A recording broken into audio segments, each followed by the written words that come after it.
Merci beaucoup président maa ngi lay nuyu collègues yu fi teew yépp di jaajëfal collègues yi nga xam ne jot nañu jël parole ak ñu jëlul parole assister séance bi di jaajëfal également samay collègues nga xam ne ñoom laa bokkal liggéey bi muy co-auteurs yi ak di jaajëfal le rapporteur de la commission monsieur Ousmane Diop et di jaajëfal également di féliciter ñëpp ñu nga xam ne liggéey nañu ci projet chaîne parlementaire bi je pense que du ma ci delluwaat parce que président Aliou Sène wax na ci processus bu yàgg la boo xam ne dañ ko boole woon ci réforme assemblée nationale te président assemblée nationale mi El Hadj Malick Ndiaye jëloon initiative bi partagé ko ak bureau bi validé ko ñu mettre en place un certain nombre de comités de groupes de travail des comités ad hoc benn bi travailler sur le règlement intérieur beneen bi travailler sur la chaîne parlementaire am ñu travailler sur l'évaluation des politiques publiques donc tey processus bu nga xam ne dans le cadre du groupe de travail sur la chaîne parlementaire moom moo indi loi bi donc c'est un long processus et comme Aliou Sène l'a dit le président Aliou Sène il y a eu en tout cas beaucoup de personnes qui ont travaillé sur cette proposition de chaîne parlementaire donc weesu na proposition de loi bi parce que y a d'autres aspects ay aspects techniques ay aspects yoo xam ne lu jëm ci programmation contenu programmation aspects yoo xam ne dem nañu ba jéem a réfléchir également sur un business plan lii aspect législatif bi la donc pour que chaîne bi mun a ñu créer ko on a dit qu'il faut qu'on passe par une loi pour créer cette chaîne là donc di rafetlu seen liggéey di leen féliciter ñoom ñëpp vraiment pour ce travail là et c'est un travail qui continue di wax ni nag tamit proposition de loi la proposition de loi comme ñu ko ñëpp xamee initiative député yi la ñun effectivement ñoo ko porté mais yaakaar naa ne ñu ci liggéey ëpp na les 3 personnes ñu nga xam ne ñoo porté proposition de loi bi te yaakaar naa ni tamit député yëpp am nañ ci seen xalaat parce que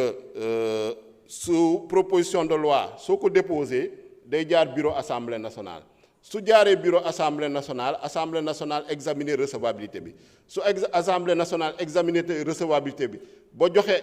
bureau bi ba joxe accord am dañ koy transmettre au président de la république le chef de l'exécutif loolu il faut que nit ñi xam ko proposition de loi bi transmettre nañ ko au président de la république pour mu joxe ci son avis et le président de la république n'a pas joxe na avis favorable nee na amu ci observation ba félicité na sax assemblée nationale pour initiative beeg innovation bi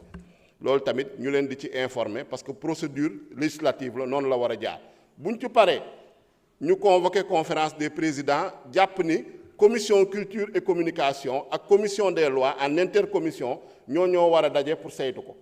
ndaje boobu tam daf nañ ko le 9 février daf nañ ko nit ñi laajte ñun ñi fi nekkoon tontu nañu ci laaj yu ñu laaj ba commission bi moom la leen suñu collègue Ousmane Diop liiral rapport bi adopté la proposition à l'unanimité donc recommandé à la séance plénière mu adopté ko donc yaakaar naa ni loolu moo ñu yóbbu ci processus bi di wax ni également wax nañ ko ci financement bi ñëpp xam nañ ni proposition de loi dafa am ay limites sur le plan financier lu ñuy naan recevabilité financière loolu obstacle la woon pour contourner obstacle boobu moo tax ñu ne dañuy jàpp ni non seulement du ñu créer une entité boo xam ne entité autonome la chaîne parlementaire bi dañu décider daf ko une simple direction de l'Assemblée nationale donc amul personnalité juridique propre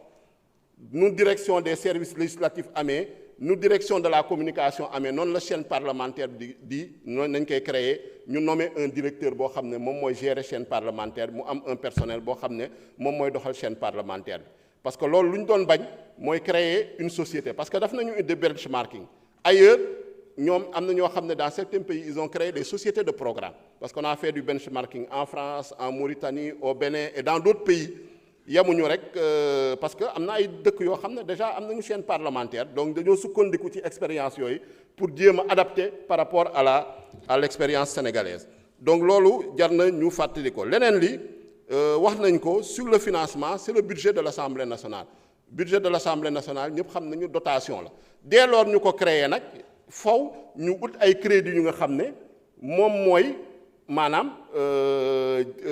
assurer le fonctionnement de cette chaîne parlementaire dina am benn partie boo xam ne investissement lay doon dina am benn partie boo xam ne fonctionnement la am na business plan mais ce business plan mun naa ne c'est provisoire par exemple sur le fonctionnement on parle près de 300 à presque entre 300 350 millions de francs CFA de fonctionnement mais c'est des chiffres provisoires yoo xam ne jar na ñu xóotalaat ko sur l'investissement également am na partie boo xam ne jëm na ci investissement bi mais loolu yëpp loi de finances rectificative mun na am su amul loi de finances rectificative tamit à la prochaine loi de finances dina dugg ci budget Assemblée nationale am na loo xam ne tamit si biir budget bi ay réaménagement yoo xam ne questeurs yi mën nañ ko def au niveau des crédits comme nous exécutif amee ay virement de crédit décret d'avance Assemblée nationale boobu am na faculté boobu en rapport avec le ministre des finances et du budget leneen lu ñu mën a wax mooy la chaîne parlementaire wax nañ ko dotation budgétaire article 15 article 16 bon am nañu règlement financier boobu mooy assurer naka lañ ko war a gérer wax nañu ne favoriser les débats on est d'accord on doit favoriser les débats donc suñu collègue Thomas Faye bon am na proposition bu mu def c'est pas en rapport direct avec la chaîne parlementaire droit de pétition donc nañ ko loolu tamit nañ ko examiner l'indépendance éditoriale suñu collègue Abdou Khader Sonko wax na ko indépendance éditoriale il y a un conseil éditorial qui a été créé conseil éditorial boobu moom mooy gérer lépp lu nga xam ne mooy jëm ci indépendance éditoriale bi donc conseil éditorial boobu dina am ay députés de toutes les disons sensibilités les groupes parlementaires seront représentés la commission culture et communication sera représentée mais conseil éditorial boobu composition beeg fonctionnement bi instruction de général de bureau moo koy déterminer donc sama collègue la présidente Ben Faye am na lu mu fi lire mais loolu ay proposition la mais une instruction générale de bureau moo war a déterminer composition conseil éditorial boobu nga xam ne moom mooy assurer indépendance éditoriale chaîne parlementaire bi donc l'accessibilité wax nañ ci surtout pour la diaspora effectivement dès lors qu'on a des députés des Sénégalais de l'extérieur am seen circonscription chaîne parlementaire bi tam war na teg ay moyens pour mën a suivre activité ñooñu loolu tamit ça va dépendre d'une bonne planification et d'une bonne programmation on a parlé des frais de fonctionnement frais d'investissement wax naa ci ça c'est le business plan également par rapport à la retransmission des débats parlementaires soo leen xoolee la chaîne parlementaire balaa ñuy ñëw ci loi bi dañ ko intégrer dans le règlement intérieur à l'article 101 qui est une loi organique ba nga xam ne constitution moo ñu ko may parce que dégg naa ñuy wax autorégulation mais constitution moo ñu may pouvoir d'autorégulation bi moo ñu ne assemblée nationale régir leen seen bopp ak benn règlement intérieur boo xam ne loi organique la les lois organiques su ma ko fàttaliku sont supérieures aux lois ordinaires ça c'est la hiérarchie des normes pyramide de Kelsen donc loolu jarul ñu koy fàttaliwaat mais soo leen demee ci article 101 boobu nga xam ne tamit groupe de travail multipartite moo ko bind maak sama collègue Aïssata Tall ak ñoom Tafsir ak ñoom ñëpp tout le monde était représenté ñu liggéey ba pare ñëw soumettre ko assemblée nationale adopté ko à l'article 101 il est bien dit il est créé à l'assemblée nationale une chaîne parlementaire dont l'organisation, le fonctionnement et le financement sont définis par une loi. Donc c'est ce que dit clairement l'article 101. Donc règlement intérieur bi jox nañu une habilitation. Soo leen demee à l'article 102 moom mooy régir la retransmission des débats parlementaires. La retransmission des débats parlementaires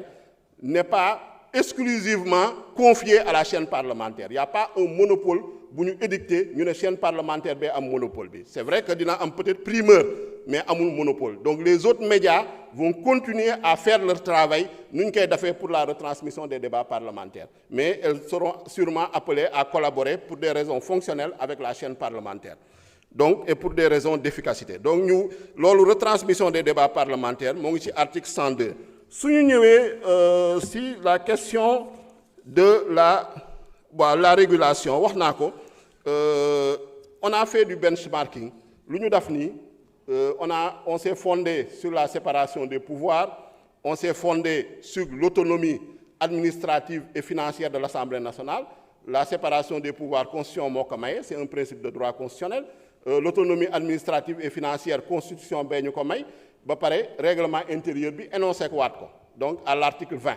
donc suñu ñëw sukkandikoo ci loolu quand on a fait du benchmarking on a vu également dans beaucoup de pays les chaînes parlementaires ne sont pas régies par la régulation classique mun naa leen jox l'exemple de la chaîne parlementaire française ñoom lu ñu ci disposition yu ñu ci def mooy lu ñu wax à la loi mun ngeen dem voir la loi française les sociétés de programme ainsi que les émissions qu'elles programment ne relèvent pas de l'autorité de régulation des communications audiovisuelles et numériques donc ñoom déjà ñoom dañu créer ay sociétés de programme ñun yegguñu sax ci créer société de programme xam ku créer société de programme day am personnalité juridique propre personnalité juridique propre boobu ñoom dañu am ay convention avec l'Assemblée nationale française et le Sénat français mais ñun on s'est limité à créer une entité bu nga xam ne c'est une entité de l'Assemblée nationale donc c'est une direction de l'Assemblée nationale donc lu tax loolu moo may indi lu tax ñu ñëw ne bureau bi moo war a intervenir bureau bi lu ko intervenir loo c'est le règlement intérieur à l'article 20 moom mooy régir les pouvoirs du bureau donc règlement intérieur boobu soo leen demee article 20 ce qu'il dit clairement dafa ne le bureau a tout pouvoir pour régler les délibérations de l'Assemblée nationale il organise et dirige tous ses services dans les conditions déterminées par le présent règlement et par les règlements subséquents il organise et dirige tous ses services loolu règlement intérieur bi moo ko wax moo tax bureau bi ñu jox ko prérogative mu régir le fonctionnement de la chaîne moo tax ñu jox ko prérogative également malgré que dañuy créer un conseil éditorial mais conseil éditorial boobu ci autorité bureau bi lay nekk sur la base de cet article 20 du règlement intérieur soo leen xoolee article 20 du règlement intérieur boobu tamit alinéa 2 moom moo ne l'Assemblée nationale jouit d'une autonomie administrative et financière garante de son indépendance bañ nañ ko ba xam ngeen ni si sur le plan budgétaire duñ ñu jox budget programme ñeneen ñëpp ba président sax ay programme par da ngay gis ay kii da ngay gis les chapitres les kii mais Assemblée nationale dotation nañ koy jox c'est pareil au Conseil constitutionnel c'est pareil à la Cour des comptes c'est pareil également à d'autres institutions yu nga xam ne ñoom dotation nañuy am donc loolu mooy garantie de notre autonomie administrative et financière beneen bi lu ma bëggoon wax am na ku ne dañoo violer constitution bi bëgg naa xam ban article constitution bi nañu violer ban article kenn wax fi article am na ku fi lire sama benn collègue non inscrit ñëw na fi lire benn texte boo xam ne texte bi bu mu fi lire démb sans changer une virgule yónnee nañ ma texte boobu ma partagé ci avec la présidente Aïssata Tall Sall ba ñu xool texte bi ñu ne lii de lire nañ ko mais lu ñu ci wax jàpp nañ ni yanuwul maanaa parce que soo nee dañoo violer loi mooy modifier loi bi bañ na ko ba ne effectivement y a le droit commun mais droit commun day accepter ay exceptions ak ay dérogations loolay loi donc ñun loi nañu indi yow ku ne le régime de la presse est fixé par la loi mais loi nañu indi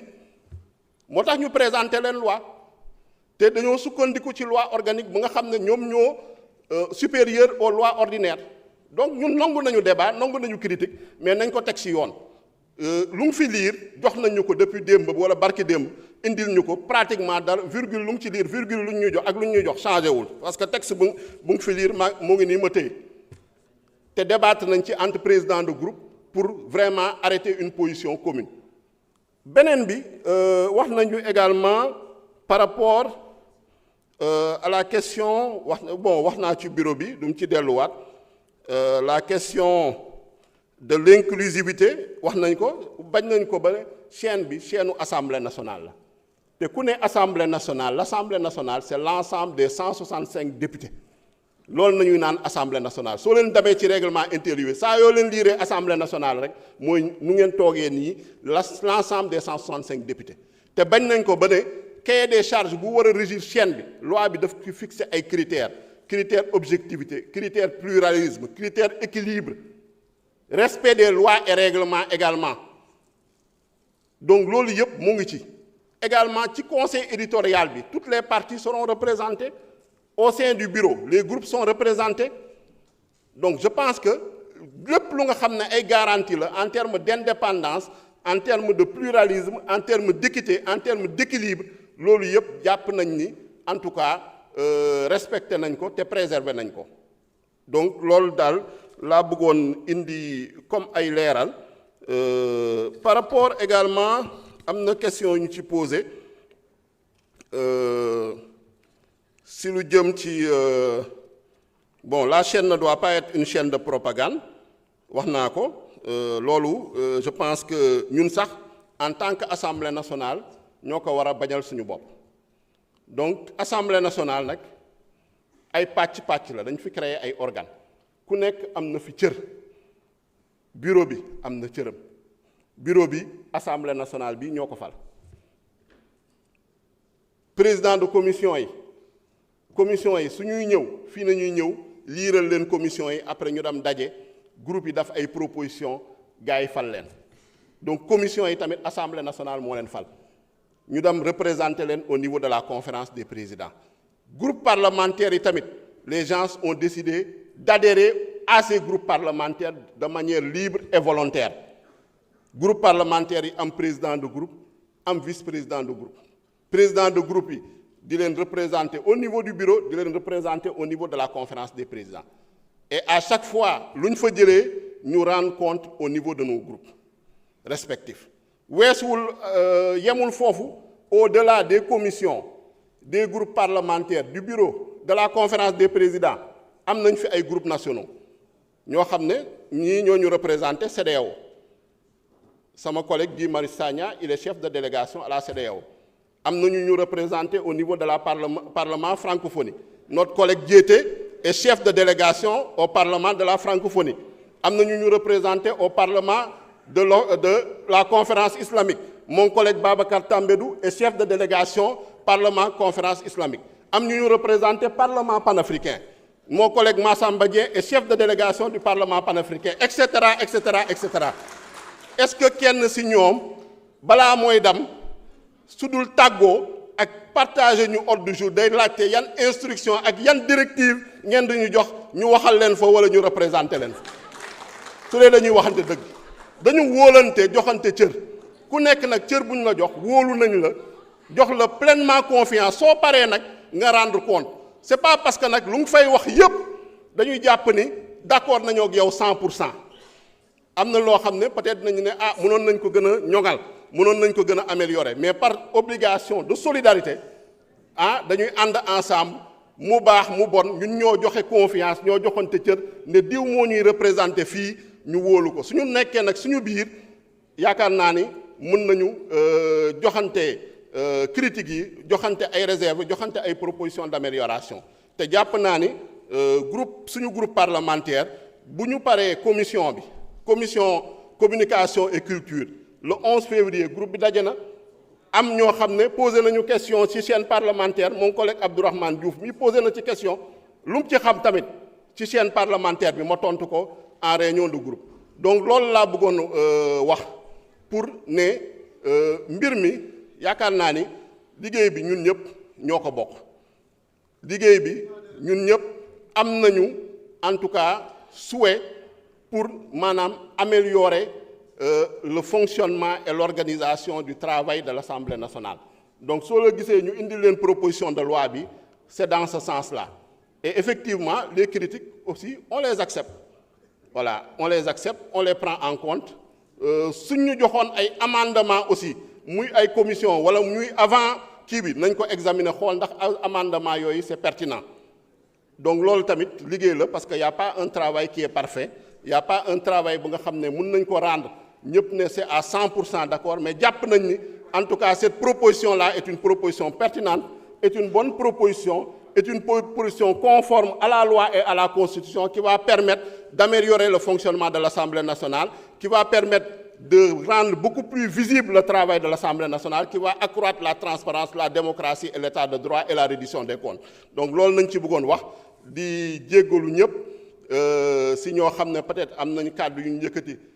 ñu qui se sentent concernés en tout cas on est à votre disposition lépp loo xam ne mën nañ ko ci améliorer incha allah nañ ko améliorer aussi bien dans la mise en œuvre parce que chaîne parlementaire bi yemul ci loi dina am yeneen texte d'application yoo xam ne incha allah dinañ ko jël je vous remercie de votre aimable attention. Merci, honorable. Chers collègues, je suspends pour 10 minutes avant de passer au vote.